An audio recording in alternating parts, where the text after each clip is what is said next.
নবদ্বীপে বিজেপির উত্তর মণ্ডলে যুব মোর্চার পক্ষ থেকে একটি বিশেষ চক্ষু পরীক্ষা কেন্দ্র করা হয়েছে আজ। নবদ্বীপের প্রাচীন মায়াপুরের জামতলা মোড়ে রাম সাধুর আশ্রমে করা হয় এই চক্ষু পরীক্ষা শিবির। এখানে কলকাতার সুনামধন্য ডাক্তাররা আসেন এই চক্ষু পরীক্ষা কেন্দ্রে। প্রায় 150 জনের মতো সাধারণ মানুষ আজ এই চক্ষু পরীক্ষা কেন্দ্রে আসেন। ওই মণ্ডলের যুব মোর্চার সভাপতি রবি দে জানান, এই পরীক্ষা কেন্দ্রে শুধু চক্ষু পরীক্ষাই নয়, যাতে চোখে ছানি পড়বে তাদের ইসিজি করে চক্ষু অপারেশন থেকে শুরু করে অপারেশনের পরের ঔষধ এবং পাওয়ারের চশমাও দেওয়া হবে ফ্রিতে।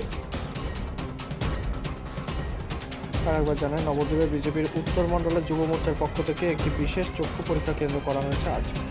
নবদ্বীপের প্রাচীন মায়াপুর জামতলা মোড়ে রামসাধুর আশ্রমে করা হয় এই চক্ষু পরীক্ষা কেন্দ্র। এখানে কলকাতার সুনামধন্য ডাক্তাররা আসেন এই চক্ষু পরীক্ষা কেন্দ্রে। প্রায় 150 জনের মতো সাধারণ মানুষ আজ এই চক্ষু পরীক্ষা কেন্দ্রে আসেন চোখ পরীক্ষা করাতে।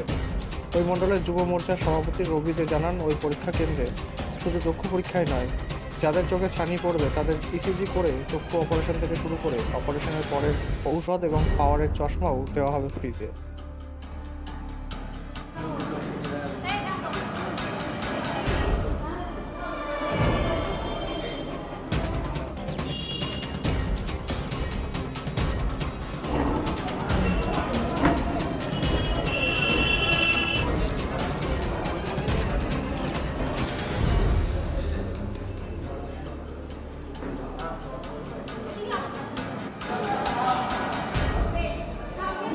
নবদ্বীপ শহর উত্তর 4 নং মণ্ডলের যুব মোর্চার উদ্যোগে আজকে আমরা বিনামূল্যে চক্ষু চিকিৎসা শিবির রেখেছি। এই শিবিরে সাধারণ মানুষের স্বার্থে এই শিবির যুব মোর্চা থেকে আমরা রাম ঠাকুরের মন্দিরে এই কার্যক্রম করছি। এই কার্যক্রমে সাধারণ মানুষের জন্য চোখের ছানি পরীক্ষা, ছানি অপারেশন, চশমা এবং ইসিজি সমস্তটাই বিনামূল্যে, কোনো পয়সা লাগবে না। কতজন মানুষের মতো আসছে এখানে? মোটামুটি 150-200।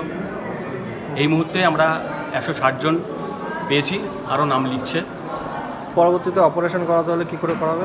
পরবর্তীতে অপারেশন করাতে হলে এরা আমাদেরকে রিপোর্টিং করবে। রিপোর্টিংয়ের মাধ্যমে যে সাধারণ মানুষ যারা আছেন, যারা আসছেন, তাদের আমরা কন্ট্যাক্ট নাম্বার রাখছি। কন্ট্যাক্ট নাম্বারের মাধ্যমে আমরা তাদের সাথে যোগাযোগ করব। যোগাযোগের মাধ্যমে তাদেরকে ব্যবস্থা করব। সেই ক্ষেত্রে কি অপারেশন নবদ্বীপেই হবে নাকি না বাইরে? না, অপারেশন বাইরে হবে। আর অপারেশনের পরে যে ওষুধ বা যাবতীয় যা জিনিসপত্র লাগবে সেগুলো?